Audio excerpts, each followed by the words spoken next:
കഴിഞ്ഞ എപ്പിസോഡിന്റെ അവസാനം ഷിന്നിന്റെ ഓഫീസിലേക്കും ഹാന്റെ സഹോദരിയുടെ പ്രേതം വരുന്നതാണ് നമ്മൾ കണ്ടിട്ടുണ്ടായിരുന്നത്. ഷിന്നിനും ഇത് ഹാന്റെ സഹോദരി സോഹിയോൻ ആണെന്നും മനസ്സിലാവുന്നുണ്ട്. അപ്പോഴാണ് അവളും ജനാല വഴി പുറത്തേക്ക് നോക്കുന്ന സമയം കുറച്ച് കുട്ടികൾ ചേർന്ന് ഒരു കുട്ടിയെ എടുത്തിട്ട് അടിക്കുന്നുണ്ട്. ഇവന്മാര് ഇതെന്തായി ചെയ്യുന്നത് എന്ന് പറയുമ്പോ ഷിന്നിനും എന്തൊക്കെയോ മാറ്റങ്ങൾ വരുന്നുണ്ട്. പ്രേതവും അവന്റെ ദേഹത്ത് കയറിയതാണ്. ഇവിടെ ആ കുട്ടികളുടെ അടുത്തേക്ക് പ്രേതം ബാധിച്ച് ഷിന്നും വരുന്നുണ്ട്. നിങ്ങൾ എന്തായി ചെയ്യുന്നത്? അവന്മാരും മര്യാദയ്ക്ക് ഇവിടുന്ന് പൊക്കോ, അതായിരിക്കും നിങ്ങൾക്ക് നല്ലത്. എന്നിട്ട് അവന്മാരും ഷിന്നിനെ അടിക്കാൻ വേണ്ടി വരുമ്പോ അവളും തിരിച്ചടിക്കുന്നുണ്ട്. ഇവള് തേക്വോണ്ടോ പഠിച്ചിട്ടുണ്ട്. അങ്ങനെ വഴിയിൽ കിടന്ന് പ്രശ്നം ഉണ്ടാക്കുന്നത് കൊണ്ട് തന്നെ പോലീസുകാരും ഷിന്നിനെയും അറസ്റ്റ് ചെയ്യുന്നുണ്ട്. ഷിന്നും പറഞ്ഞ് മനസ്സിലാക്കാനായിട്ട് ശ്രമിക്കുന്നുണ്ട്. ഒരു കുട്ടി അവന്മാർ എടുത്തിട്ട് അടിക്കുകയായിരുന്നു, അതുകൊണ്ട് അവരെ പിടിച്ചു മാറ്റാനായിട്ടാണ് ഞാൻ അവിടേക്ക് പോയിട്ടുണ്ടായിരുന്നത്. അപ്പോഴാണ് തൊട്ടടുത്ത് കിടക്കുന്ന സെല്ലിലുള്ള ഒരാളും ഇവന്റെ മുഖത്തേക്ക് വെള്ളം ഒഴിക്കുന്നത്. അപ്പോഴാണ് ഇവനും ബോധം വരുന്നത്. അവനും ജയിലിലാണെന്നുള്ള കാര്യം മനസ്സിലാക്കുന്നുണ്ട്. വീണ്ടും തുടങ്ങിയല്ലോ. അവൾ നോക്കിട്ട് നിങ്ങൾ ഇവിടെ വന്നോ? അതെന്തായാലും നന്നായി. ഒരാൺകുട്ടിയെ അവന്മാരെടുത്തിട്ട് അടിക്കുന്നത് നിങ്ങൾ കണ്ടിട്ടുണ്ടായിരുന്നില്ലേ? നീ ഒറ്റയ്ക്ക് അവരെല്ലാവരെയും അടിച്ചിട്ടോ? ഞാൻ തേക്കൊണ്ട് പഠിച്ചിട്ടുണ്ട്. തൊട്ടടുത്ത് കിടക്കുന്ന സെല്ലിലെ ആൾക്കാരും ഇവനെന്താ ഒറ്റയ്ക്ക് സംസാരിക്കുന്നത്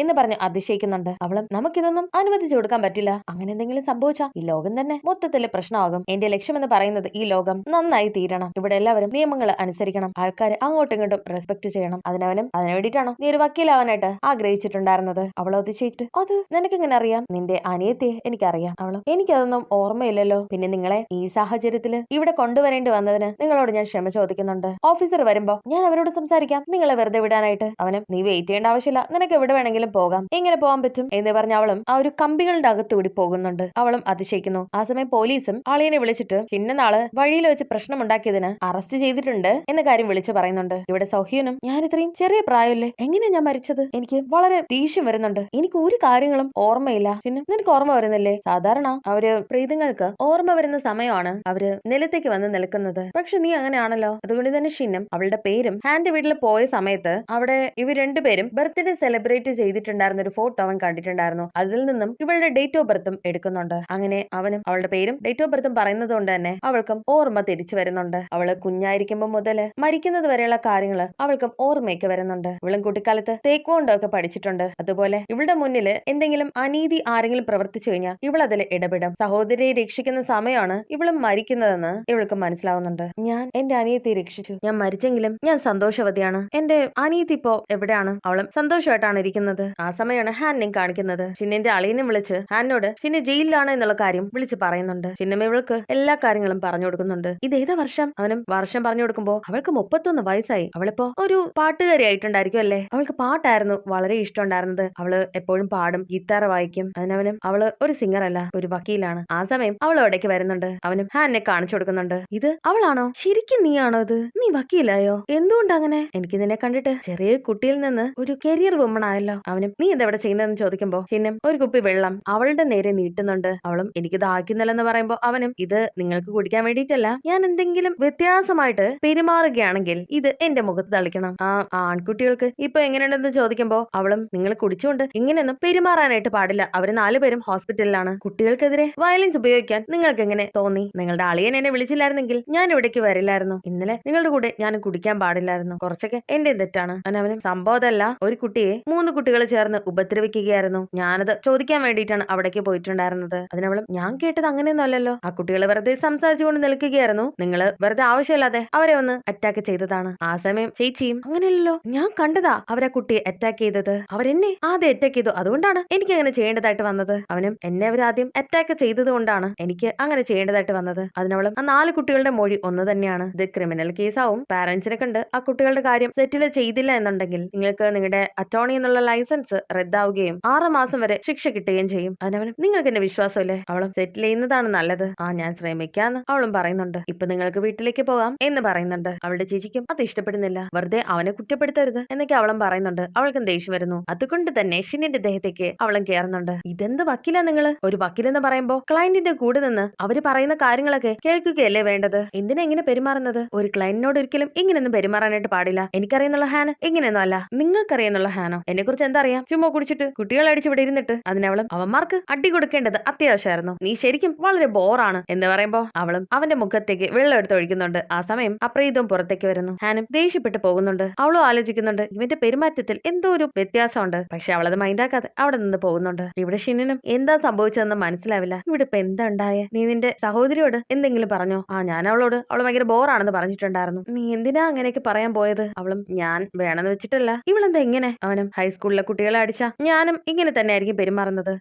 അവൾ ഇങ്ങനെയൊന്നും ആയിരുന്നില്ല. എല്ലാ കാര്യങ്ങളും കേട്ട് മനസ്സിലാക്കിയിട്ട് മാത്രമേ പ്രതികരിക്കാറുള്ളൂ. അവൾ ഒരുപാട് മാറിപ്പോയി. അവളൊരു വക്കീലായതിൽ തന്നെ എനിക്ക് അതിശയമുണ്ട്. അവനും അവളെ കുറിച്ച് അറിയാൻ താല്പര്യമുണ്ടെങ്കിൽ അവളുടെ കൂടെ പോകാത്തത് എന്തെന്ന് ചോദിക്കുമ്പോ അവളിപ്പോ നിങ്ങളോ ഞാനിപ്പോ വീട്ടിലേക്ക് പോകും, എനിക്ക് ഇവിടുത്തെ കാര്യങ്ങളൊക്കെ കഴിഞ്ഞു എന്ന് പറയുന്നുണ്ട്. അങ്ങനെ ചേച്ചിയും അനീതയുടെ കൂടെ പോകുന്നുണ്ട്. അവളും മുന്നേയുള്ള കാര്യങ്ങൾ ഓർക്കുന്നുണ്ട്. ഒരു സന്തോഷമായിട്ടുള്ള കുടുംബമായിരുന്നു അവരുടേത്. നീ ഇപ്പോ പാട്ട് പോലും കേൾക്കാറില്ലേ? ആ സമയമാണ് അവരുടെ അച്ഛനും വിളിക്കുന്നത്. പക്ഷെ ഹാൻ കോള് കട്ട് ചെയ്യുന്നുണ്ട്. നീ എന്തുകൊണ്ടാ ഇത്രയും മാറിപ്പോയത്? ശേഷം സൊഹിയൂനും അവള് ജനിച്ചു വളർന്ന സ്ഥലത്തേക്ക് വരുന്നുണ്ട്. അപ്പോൾ വഴിയിൽ വെച്ച് അച്ഛനെയും കാണുന്നു. അങ്ങനെ അവളും അച്ഛന്റെ കൂടെ വീട്ടിലേക്കും പോകുന്നുണ്ട്. വീട്ടിലെ മാറ്റങ്ങളൊക്കെ അവള് നോക്കുന്നുണ്ട്. അവള് അമ്മയും കാണുന്നുണ്ട്. അവരെ കാണുമ്പോൾ അവൾക്ക് വിഷമം വരുന്നുണ്ട്. അവളും അവരെ പോയി കെട്ടിപ്പിടിക്കുന്നുണ്ട്. ആ സമയം അവർക്കും ആരോ കൂടെയുള്ളതായിട്ട് തോന്നുന്നുണ്ട്. ഇവളും അച്ഛനും അമ്മയും സംസാരിക്കുന്നത് കേൾക്കുമ്പോ ഒരു കാര്യം മനസ്സിലാവുന്നുണ്ട്. ഹാന് വീട്ടിലേക്കൊന്നും വരാറില്ല. ഇവര് തമ്മില് പണ്ടുണ്ടായിരുന്ന ആ ഒരു ബോണ്ടിങ് ഒന്നും ഇപ്പൊ ഇല്ല. അതെന്തുകൊണ്ടാന്ന് ഇവൾക്ക് മനസ്സിലാവുന്നില്ല. അച്ഛനും അവള് തിരക്കായതുകൊണ്ടായിരിക്കും ഇങ്ങോട്ടേക്ക് വരാത്തത് എന്ന് അമ്മയോടും പറയുന്നുണ്ട്. ശേഷം ഹാന്റെ വക്കീലും ആ ഒരു കുട്ടികളെ കാണാൻ വേണ്ടിയിട്ട് ഹോസ്പിറ്റലിലേക്ക് വരുന്നുണ്ട്. അവന്മാരാണെങ്കിൽ ഗെയിം കളിച്ചോണ്ടിരിക്കുകയായിരുന്നു. ഷിന്റെ കയ്യിൽ നിന്നും അടികിട്ടിട്ടുണ്ടായിരുന്ന കുട്ടികളായിരുന്നു അത്. ഇവൻ വരുന്നതുകൊണ്ട് അവന്മാർ ഇവനെ മൈൻഡ് ചെയ്യില്ല. ഞങ്ങൾക്കിപ്പോ സമയമില്ല, വേറെ ദിവസം വന്നേക്ക്. നിങ്ങളുടെ പാരന്റ്സ് ആണ് എന്നെ ഇങ്ങോട്ടേക്ക് പറഞ്ഞയച്ചത്. പാരന്റ്സ് എനിക്ക് കംപ്ലൈന്റ് തന്നിട്ടുണ്ടായിരുന്നു അവരുടെ മക്കൾക്ക് വേണ്ടത് ചെയ്യണമെന്ന് ആവശ്യപ്പെട്ടിട്ട്. പക്ഷെ അവർക്കറിയില്ലല്ലോ കുറച്ചു നാളായി ജുൻഹോയെ നിങ്ങൾ ഉപദ്രവിക്കുന്നു എന്നുള്ള കാര്യം. അതുകൊണ്ട് മര്യാദയ്ക്ക് പറയേ അവിടെ എന്താ സംഭവിച്ചത്? ശേഷം ഹാനും അത് അന്വേഷിക്കാൻ വേണ്ടിയിട്ട് ജുൻഹോ എന്ന കുട്ടിയുടെ വീട്ടിലേക്ക് വരുന്നുണ്ട്. അവനൊരു ദരിദ്രനായിട്ടുള്ള കുട്ടിയാണ്. ഹാനോട് നിൽക്കുന്നത് കണ്ട് അവനും ഒളിച്ചു പോകുന്നുണ്ട്. ആ മറ്റു 3 കുട്ടികളും വളരെ ഇൻഫ്ലുവൻസ് ഉള്ള കുട്ടികളാണ്. അവരുടെ പാരന്റ്സ് അവരെ രക്ഷിക്കാൻ വേണ്ടിയിട്ട് ഏതൊരു അറ്റം വരെയും പോകും. അവര് നിരന്തരം ജുൻഹോയെ ഉപദ്രവിക്കുകയായിരുന്നു. അവളും അവിടെ എല്ലാം നിരീക്ഷിക്കുമ്പോൾ അവിടെ കിടക്കുന്ന ഒരു കാറില് ഡാഷ് ക്യാം ഇരിക്കുന്നത് അവളും ശ്രദ്ധിക്കുന്നുണ്ട്. ആ ഫുട്ടേജസ് ചെക്ക് ചെയ്യുമ്പോൾ അവിടെ നടന്നിട്ടുള്ള കാര്യങ്ങളെല്ലാം ഹാന് മനസ്സിലാകുന്നുണ്ട്. ഷിന്നെ പറഞ്ഞത് ശരിയായിരുന്നു എന്ന് അവൾക്ക് മനസ്സിലാകുന്നു. ഇവന്റെ മേലെ കേസ് വന്ന കാര്യമൊക്കെ ഇവന്റെ വീട്ടിലും അറിയുന്നുണ്ട്. ആ കുട്ടികളുടെ പാരന്റ്സിനെ സെറ്റിൽ ചെയ്തില്ല എന്നുണ്ടെങ്കിൽ ഇവന്റെ പേരിൽ കേസ് വരും. അതിന് കുറച്ച് പണം ആവശ്യമാണ്. നീ വിഷമിക്കണ്ട, അതിനുള്ള പണം ഞങ്ങൾ കണ്ടുപിടിച്ച് തരാം എന്ന് അവനും പറയുന്നുണ്ട്. അങ്ങനെ അവനും വിഷമിച്ചിരിക്കുമ്പോഴാണ് സൊഹ്യൂനും അവിടേക്ക് വരുന്നത്. അവന്റെ അവസ്ഥ കാണുമ്പോൾ സൊഹ്യൂനും വിഷമം വരുന്നുണ്ട്. അവള് കാരണമാണല്ലോ ഇങ്ങനെയൊക്കെ സംഭവിച്ചിട്ടുണ്ടായിരുന്നത്. അവളും ക്ഷമ ചോദിക്കുന്നുണ്ട്. ഞാൻ ഇവിടേക്ക് വരാൻ പാടില്ലായിരുന്നു, അതുകൊണ്ടല്ലേ നിങ്ങൾക്ക് പ്രശ്നം ഉണ്ടായത്. അവളും ഹാനും എന്റെ പാരന്റ്സോട്ട് എന്തൊക്കെയോ പ്രശ്നങ്ങളുണ്ട്. വളരെ സന്തോഷമായിട്ടുള്ള കുടുംബമായിരുന്നു ഞങ്ങളുടേത്. പക്ഷെ ഇപ്പൊ എന്താ സംഭവിച്ചതെന്ന് അറിയില്ല. അവനും അവരുടെ കുടുംബത്തിലെ ഒരു പ്രിയപ്പെട്ട അംഗത്തെ അവർക്ക് നഷ്ടപ്പെട്ടില്ലേ, അതുകൊണ്ടായിരിക്കണം അവിടെ അങ്ങനെയൊക്കെ സംഭവിക്കുന്നത്. ഞാൻ കാരണം എന്റെ കുടുംബം തകരാനായിട്ട് എനിക്ക് താല്പര്യമില്ല. പക്ഷിനും അതിനുവേണ്ടി എന്ത് സഹായം വേണമെങ്കിലും അവൻ ചെയ്തു കൊടുക്കാന്ന് പറയുന്നുണ്ട്. പക്ഷെ അതിനു മുന്നേ നിങ്ങളുടെ കാര്യം കുറച്ച് പ്രശ്നമാണല്ലോ. പണം കൊടുക്കാൻ വേണ്ടിയിട്ട് നിങ്ങളുടെ വീട് തന്നെ നഷ്ടപ്പെടാനായിട്ട് പോവുകയല്ലേ. ഞാനോ മരിച്ചുപോയി, ജീവിച്ചിരിക്കുന്ന നിങ്ങൾക്ക് ബുദ്ധിമുട്ടല്ലേ. എങ്ങനെയാ ഇതിൽ നിന്നും ഒരു പരിഹാരം ഉണ്ടാകുന്നത്? അതിനവനും ജുൻഹോയെ മറ്റുള്ളവർ ആക്രമിക്കുകയായിരുന്നു. പക്ഷെ അവൻ മൊഴി കൊടുത്തിട്ടുണ്ടായിരുന്നത് അങ്ങനെയല്ല. അവൻ എന്തുകൊണ്ടാ അങ്ങനെ പെരുമാറുന്നതെന്ന് നമുക്കറിയണം. അതാണ് നമുക്ക് ചെയ്യേണ്ടത്. അതിനെനിക്ക് നിന്റെ സഹായം ആവശ്യമാണ്. അവളും ഞാനെന്ത് ചെയ്യാനാണ്? നീ ഒരു കാര്യം മറന്നുപോയോ? നീ ഒരു പ്രേതമാണ്. അങ്ങനെ അടുത്ത ദിവസം ജുൻഹോയെ അവളും ഫോളോ ചെയ്യുന്നുണ്ട്. അതേസമയം തന്നെ ഹാനും സ്കൂളിൽ പോയിട്ട് അവിടുത്തെ കുട്ടികളോട് ഒരുപാട് കാര്യങ്ങൾ ചോദിച്ചറിയുന്നുണ്ട്. ഇവിടെ ജുൻഹോ ഇരിക്കുന്ന സമയം അവന് ഒരാൾ വിളിക്കുന്നുണ്ട്. മിഞ്ച എന്ന പേരുള്ള ഒരാള്. അവനാണെങ്കിൽ ഒരു മന്ത്രിയുടെ മകനാണ്. എന്താടാ നിനക്ക് ഫോൺ എടുക്കാൻ എത്ര താമസം? നീ ആരെടാ കണ്ടത്? അതിനവനും ഞാൻ ആരും കണ്ടില്ല. ആരോടെങ്കിലും സത്യം തുറന്നു പറയാനായിട്ട് ശ്രമിക്കുകയാണെങ്കിൽ നിന്നെ ഞാൻ ശരിക്കും കൊന്നുകളയും. ഞാൻ കള്ളം പറയുന്നതല്ല, ഞാൻ ആരെയും കണ്ടിട്ടില്ല. ഇന്ന് 5 മണിക്ക് കഫേയിൽ വെച്ചിട്ട് നിന്നെ എനിക്കൊന്ന് കാണണം. പണം കൊണ്ടുവരാൻ മറക്കരുത് എന്ന് പറഞ്ഞ് അവനെ ഭീഷണിപ്പെടുത്തുന്നുണ്ട്. ജുൻഹോയ്ക്കും വലിയ സങ്കടമാവുന്നുണ്ട്. ആ കൂടി അവന്റെ കയ്യിൽ കുറച്ച് പണം മാത്രമാണുള്ളത്. എന്തിനാ എന്നോട് ഇങ്ങനെയൊക്കെ ചെയ്യുന്നത്? ഞാൻ എന്ത് ചെയ്തിട്ടാ? ഞാൻ ശരിക്കും അവന്മാരെ കൊല്ലും എന്ന് പറഞ്ഞ് അവന്റെ കയ്യിൽ ഒരു കത്തി അവൻ കരുതിയിട്ടുണ്ടായിരുന്നു. ഇക്കാര്യം സോഹിയോനും ശ്രദ്ധിക്കുന്നുണ്ട്. ഇവിടെ ഹാനും ജുൻഹോയുടെ ശരിക്കുള്ള വീട്ടിലേക്ക് പോകുന്നുണ്ട്. അവന്റെ അമ്മ മാത്രമാണ് അവിടെ ഉണ്ടായിരുന്നത്. ഞാനൊരു വക്കീലാണ്, ജുൻഹോയുടെ അമ്മയല്ലേ. എന്റെ മകന് എന്തെങ്കിലും സംഭവിച്ചോ? അവനൊന്നും പറഞ്ഞില്ലായിരുന്നോ? ഞാൻ അങ്ങനെ അവനെ സാധാരണ കാണാറില്ല. ഞാൻ രാത്രിയിലും ജോലിയൊക്കെ കഴിഞ്ഞ് ഒരുപാട് നേരം കഴിഞ്ഞിട്ടാണ് വരുന്നത്. അവൻ എന്തെങ്കിലും പ്രശ്നം ഉണ്ടാക്കിയോ? അങ്ങനെയല്ല, ഒരു ചെറിയ കേസിൽ അവൻ പെട്ടിട്ടുണ്ടായിരുന്നു. അങ്ങനെ അന്വേഷിച്ചു വന്നപ്പോഴാണ് അവനൊരു വിക്ടിം ആണെന്നുള്ള കാര്യം മനസ്സിലാകുന്നത്. അങ്ങനെ ജുൻഹോയും നടന്നു പോകുന്ന സമയം ഷിന്നും അവനെ കാത്തു നിൽക്കുന്നുണ്ടായിരുന്നു. അവനെ കണ്ടിട്ട് ജുൻഹോയും ഒഴിഞ്ഞു മാറാനായിട്ട് ശ്രമിക്കുന്നുണ്ട്. ഞാൻ അന്നത്തെ ദിവസം കണ്ടതാണ് ആ കുട്ടികള് നിന്നെ ബുള്ളി ചെയ്യുന്നത്. അതിനവനും അങ്ങനെയൊന്നുമല്ല, അവരെന്റെ ഫ്രണ്ട്സ് ആണ്. ഞങ്ങൾ വെറുതെ തമാശക്ക് അവിടെ നിൽക്കുകയായിരുന്നു. അതിനവനും നിങ്ങൾ ഫ്രണ്ട്സ് ആണെന്നോ? പക്ഷെ ഞാൻ കണ്ടത് മറ്റൊന്നാണല്ലോ. അതിനവനും നിങ്ങൾ എന്താണ് പറയുന്നതെന്ന് എനിക്കറിയില്ല എന്ന് പറഞ്ഞ് അവന് പോകാൻ നേരം ഷിന്നിന്റെ ദേഹത്തും പ്രേതം കയറിയിട്ടുണ്ടായിരുന്നു. ജുൻഹോ, നീ എന്താ ചെയ്യാനായിട്ട് പോകുന്നത്? നീ ശരിക്കും അവരെ കൊല്ലാനായിട്ട് പോവുകയാണോ? അതല്ലേ നിന്റെ പ്ലാൻ? ഒരുപാട് നാൾക്ക് മുന്നേ നിന്നെ പോലൊരു കുട്ടി എന്റെ സ്കൂളിലുണ്ടായിരുന്നു. അവനെ സ്കൂൾ ബുള്ളീസ് ഒരുപാട് ഉപദ്രവിച്ചിട്ടുണ്ടായിരുന്നു. പാരന്റ്സിനും ടീച്ചേഴ്സിനും ഒന്നും ഇക്കാര്യങ്ങളൊന്നും അറിയില്ലായിരുന്നു. അതിനിപ്പോ ഞാൻ എന്ത് ചെയ്യാനാ? എന്നോട് എന്തിനാ ഇതൊക്കെ പറയുന്നത്? അവന്മാര് കൂട്ടത്തോടെയല്ലേ വരുന്നത്.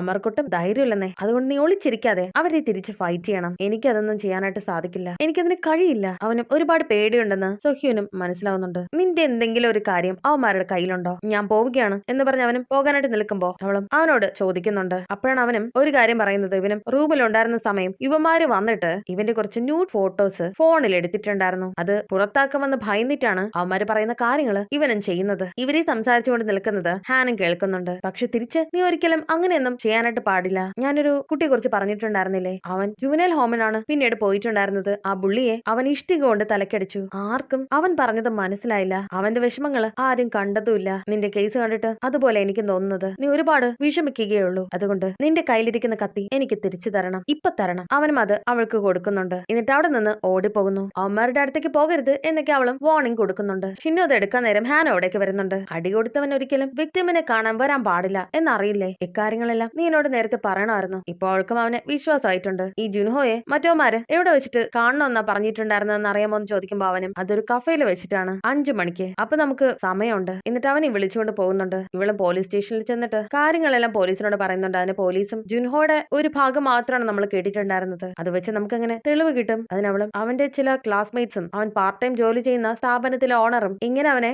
ഉപദ്രവിക്കുന്ന കാര്യം കണ്ടിട്ടുണ്ടായിരുന്നു. അവര് വേണമെങ്കിൽ മൊഴി തരാമെന്ന് പറഞ്ഞിട്ടുണ്ട്. പക്ഷെ പോലീസിനോട് പറഞ്ഞിട്ടൊന്നും ഒരു കാര്യവുമില്ലെന്ന് ഹാന് മനസ്സിലാകുന്നുണ്ട്. ജുൻഹോയുടെ ആ കുട്ടികളുടെ കയ്യിലുള്ള ആ ഒരു വീഡിയോ കിട്ടിക്കഴിഞ്ഞാൽ അവനെ ബുള്ളി ചെയ്യുകയാണെന്ന് നമുക്ക് ശക്തമായിട്ടുള്ള ഒരു തെളിവാണത്. അത് കിട്ടിയാൽ നമുക്ക് ഇതിനൊരു പരിഹാരമാകും. ആ കഫേയിലേക്ക് ഞാൻ പോകുന്നുണ്ട് എന്ന് പറയുമ്പോ ഷിന്നും വരാമെന്ന് പറയുന്നുണ്ട് ഹാനും. പക്ഷെ നിങ്ങളുടെ മുഖം അവർക്കറിയാലോ, അത് സാരമില്ല. പക്ഷെ ജുൻഹോയുടെ കേസ് അങ്ങനെയല്ല. അവനൊരു കത്തി ഇനിയും കിട്ടും. മറ്റുള്ളവരെ എന്തെങ്കിലും ചെയ്യുന്നതിന് മുന്നേ നമുക്ക് അവനെ തടയണം. അതുകൊണ്ട് നിങ്ങൾ ഒറ്റയ്ക്ക് പോകണ്ട, ഞാനും വരാം. ഞാൻ കഫേക്ക് അകത്തേക്ക് വരുന്നില്ല, അതിന്റെ പുറത്തെവിടെയെങ്കിലും നിൽക്കാം. എന്റെ അളിയനെയും കൂട്ടിട്ടായിരിക്കും ഞാൻ വരുന്നത്. അവനും നിങ്ങളെ സഹായിച്ചേക്കും. ശേഷം അവരും ആ ഒരു കഫേയുടെ അടുത്തേക്ക് വരുന്നുണ്ട്. ഷിന്നും ഒരു സെക്യൂരിറ്റിയുടെ വേഷമൊക്കെ ധരിച്ചിട്ടുണ്ട്. സമയം 4:40 ആയിട്ടുണ്ടായിരുന്നു. വൈകുന്നേരം ഷിന്നിന്റെ അമ്മയ്ക്ക് ആ ഒരു കുട്ടികളുടെ പാരന്റ്സിന് പണം കൊടുക്കേണ്ടതായിട്ട് വരും. അതിനു മുന്നേ ഇവർക്ക് തെളിവ് കിട്ടിയാൽ മതിയാകും. ഹാനും ആളിയനും കൂടി ആ ഒരു കഫേക്കുള്ളിലേക്കും വരുന്നുണ്ട്. ഷിന്നാണെങ്കിൽ പുറത്ത് നിൽക്കുകയാണ്. അവനും അവിടെ പിടിച്ച് എന്തോ ഒരു സ്വിച്ച് താഴ്ത്തുന്ന സമയം അവിടെ കറണ്ട് പോകുന്നുണ്ട്. അവൻ ഇത് ഓൺ ചെയ്യുന്നു. ഇവിടെ സുപ്പീരിയറും ഹാനെ വിളിച്ച് പറയുന്നുണ്ട് ആ പാരന്റ്സ് സെറ്റിൽ ചെയ്യാനായിട്ട് റെഡിയാണ്.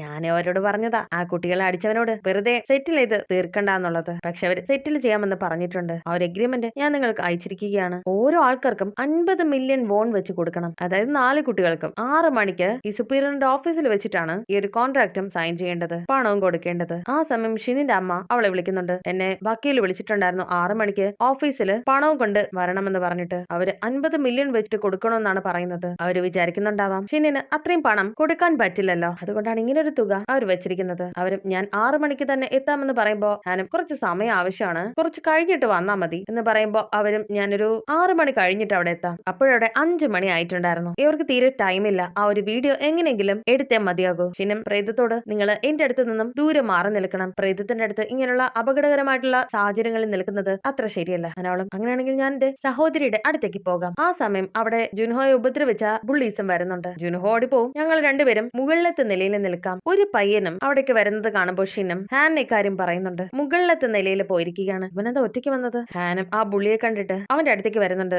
ആ സമയം അളിയനും നിങ്ങൾ എന്റെ ഫോട്ടോ എടുക്കരുത്. ഇവനാണെങ്കിൽ കുറച്ച് ഡ്രാമയിലൊക്കെ അഭിനയിച്ചിട്ടുണ്ട്. എന്നെ സെലിബ്രിറ്റി ആയിട്ട് തെറ്റിദ്ധരിച്ച് എന്റെ അനുവാദം ഇല്ലാതെ എന്റെ ഫോട്ടോ എടുക്കരുത്. അതിനവനും എനിക്ക് നിങ്ങളെ അറിയുപോലുമില്ല, പിന്നെ എന്തിനാ ഞാൻ നിങ്ങളുടെ ഫോട്ടോ എടുക്കുന്നത്? ഹാനും ഇടപെട്ടിട്ട് അയ്യോ നിങ്ങളല്ലേ മറ്റേ ഒരു ഡ്രാമയില് നിങ്ങളെ ഞാൻ കണ്ടിട്ടുണ്ടായിരുന്നു, എനിക്ക് ഡ്രാമ വളരെ ഇഷ്ടമായിട്ടുണ്ട് കേട്ടോ. അത് കേട്ടിട്ട് ആ പയ്യനും നിങ്ങൾ ശരിക്കും സെലിബ്രിറ്റി ആയിരുന്നു, ഞാൻ നിങ്ങളുടെ ഫോട്ടോ ഒന്നും എടുത്തിട്ടുണ്ടായിരുന്നില്ല. അത് കുഴപ്പമില്ല, നീ ലക്കിയാണെന്ന് വിചാരിച്ചാൽ മതി. സെൽഫി നീ എടുത്തിട്ടുണ്ടെങ്കിൽ ഞാൻ ഇപ്പൊ തന്നെ അത് ഡിലീറ്റ് ചെയ്യാം എന്ന് വെച്ചാൽ അവന്റെ കയ്യിൽ നിന്ന് ഫോണും വാങ്ങിച്ച് ഹാനിന്റെ കയ്യിൽ കൊടുക്കുന്നുണ്ട്. എന്തിനാന്ന് വെച്ചാൽ ഇവർക്ക് ആ വീഡിയോ എടുക്കാൻ വേണ്ടിയിട്ടായിരുന്നു. അവന്റെ ഫോണിൽ നോക്കുമ്പോ വീഡിയോ ഒന്നും തന്നെ അതിലുണ്ടായിരുന്നില്ല. ശരിക്കും ഇവരുടെ വക്കീല്, അതായത് ഹാന്റെ സുപ്പീരിയർ, ഈ കുട്ടികളോട് പഴയ ഫോൺ ഉപേക്ഷിച്ചിട്ട് പുതിയ ഫോണുകൾ എടുക്കാനായിട്ട് പറഞ്ഞിട്ടുണ്ടായിരുന്നു. ഇവരിങ്ങനെ നിന്ന് സംസാരിക്കുന്നത് അവിടെ ഇരുന്നിട്ടുണ്ടായിരുന്ന ജുൻഹോയും കേൾക്കുന്നുണ്ട്. എന്തായാലും ആ വീഡിയോ എന്റെ കയ്യിലുണ്ട്. അവന്റെ അമ്മയ്ക്ക് നമുക്ക് ഈ വീഡിയോ കാണിച്ചു കൊടുക്കാം, അതല്ലേ നല്ലത്. നമ്മളത് കുറച്ചുകൂടി നന്നായിട്ട് എഡിറ്റ് ചെയ്തിട്ടുണ്ട്. ഇവിടെ ഹാനും ആ പയ്യന്റെ ഗാലറി പരിശോധിച്ച് നോക്കുന്നുണ്ട്. പക്ഷെ അതിലൊന്നും തന്നെ വീഡിയോ ഉണ്ടായിരുന്നില്ല. ഈ പയ്യന് എന്തോ പന്തികേട് തോന്നിയിട്ട് പുറത്തേക്ക് ഇറങ്ങി പോകുന്നുണ്ട്. ആ സമയം മറ്റോമാർ രണ്ടുപേരും അവിടേക്ക് വരുന്നുണ്ടായിരുന്നു. ഇത് ഷിനും ശ്രദ്ധിക്കുന്നുണ്ട്. ആ പയ്യനും വന്നിട്ട് അവന്മാരോട് ഓടാനായിട്ട് പറയുന്നുണ്ട്. അപ്പോഴാണ് അവരും ഷിന്നിനെ കാണുന്നത്. അവന്മാരും ഓടിപ്പോയിട്ടുണ്ടായിരുന്നു.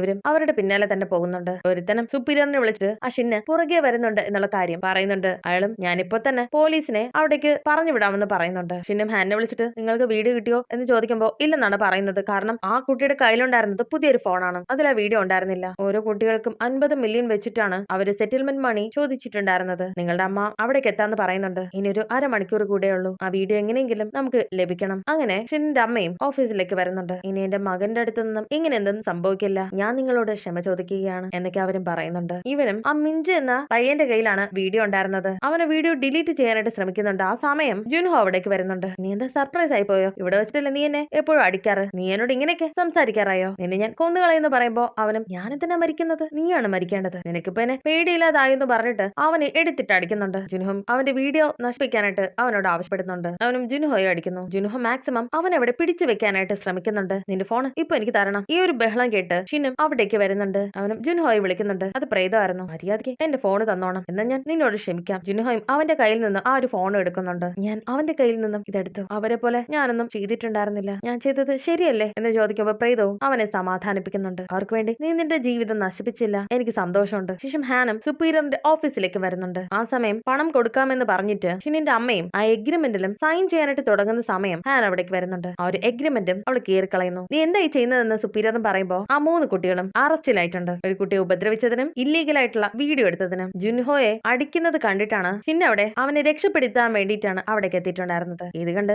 മറ്റവന്മാരുടെ 3 പാരന്റ്സും എഴുന്നേറ്റ് പോകുന്നുണ്ട്. അവർക്ക് ഇൻഫ്ലുവൻസ് ഉള്ളവരെ വിളിക്കാൻ വേണ്ടിയിട്ട്. നിങ്ങളുടെ മകൻ ഇപ്പോൾ തന്നെ വരും, താഴെ വെയിറ്റ് ചെയ്താൽ മതിയെന്ന് ഷിനിന്റെ അമ്മയോടും പറയുന്നുണ്ട്. അവളും സുപ്പീരിയറോട് സംസാരിക്കുന്നുണ്ട്.